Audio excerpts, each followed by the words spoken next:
Lucu ya, kita sering memuji orang yang kerja tanpa henti, yang bangun pagi-pagi, tidur larut malam, bahkan bangga bilang, "Aku cuma tidur 4 jam, tapi kerja 16 jam."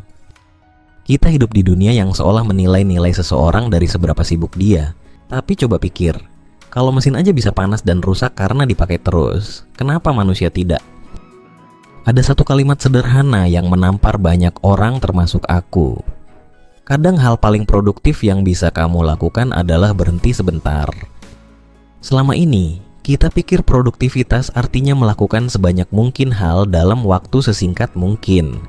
Padahal, produktivitas sejati bukan soal jumlah kerja, tapi kualitas energi yang kita bawa saat melakukannya. Kamu bisa kerja 10 jam, tapi kalau setengahnya cuma scroll, blank, atau error karena otak capek, itu bukan produktif, itu cuma sibuk. Kadang justru saat kamu berhenti sebentar, tubuhmu memulihkan tenaga, pikiranmu jernih lagi, dan ide-ide mulai mengalir. Istirahat bukan pengkhianatan terhadap kerja keras. Istirahat adalah bagian dari kerja keras itu sendiri. Capek yang tidak kita akui tidaklah hilang. Dia cuma menunggu waktu. Ia bisa muncul dalam bentuk sakit kepala, insomnia, marah tanpa sebab, atau rasa hampa yang kamu sendiri nggak tahu kenapa. Kita sering berpikir, nanti aja istirahat kalau semua selesai. Padahal kenyataannya, hidup tidak akan pernah selesai. Selalu ada nanti yang baru, target baru, dan deadline baru. Kamu tidak bisa menunggu dunia berhenti untuk beristirahat.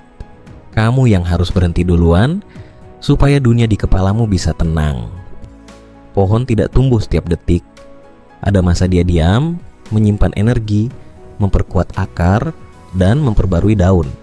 Begitu juga kamu. Kalau kamu terus memaksa tumbuh tanpa berhenti, kamu mungkin akan terlihat aktif, tapi rapuh.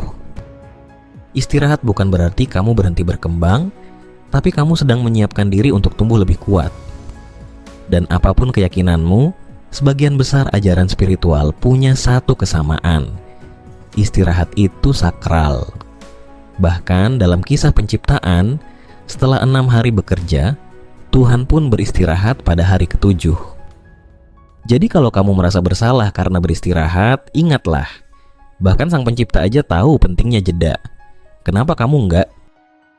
3 latihan untuk belajar beristirahat tanpa rasa bersalah. 1. Berizin pada diri sendiri untuk berhenti. Kamu enggak perlu menunggu tubuh jatuh sakit baru istirahat. Kalau lelah, berhenti itu boleh. Tulis di catatan kecil. Berhenti bukan berarti gagal. Ini bagian dari perjalanan. Kata-kata itu sederhana, tapi bisa menyelamatkanmu dari rasa bersalah karena istirahat. 2. Ganti konsep malas dengan mengisi ulang. Kita sering merasa bersalah saat tidak produktif. Padahal istirahat yang sadar, seperti tidur cukup, jalan santai, atau sekadar rebahan sambil mendengarkan musik, itu bukan kemalasan, tapi maintenance. Mobil perlu servis, ponsel perlu charging, manusia juga.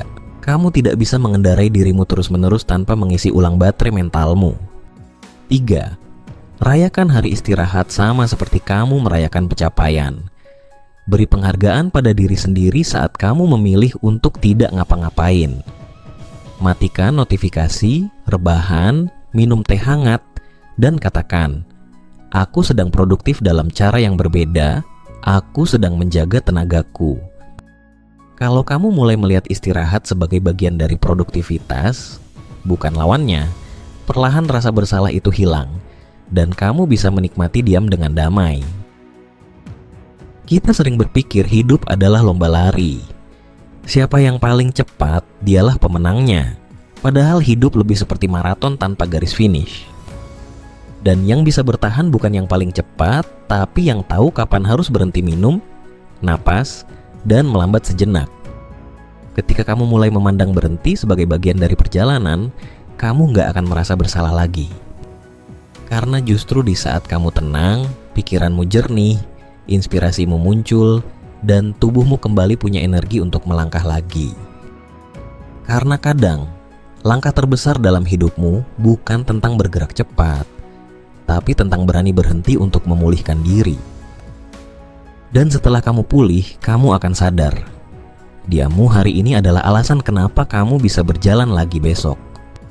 Bila video ini membantumu, klik like dan subscribe untuk lebih banyak video inspirasi seperti ini.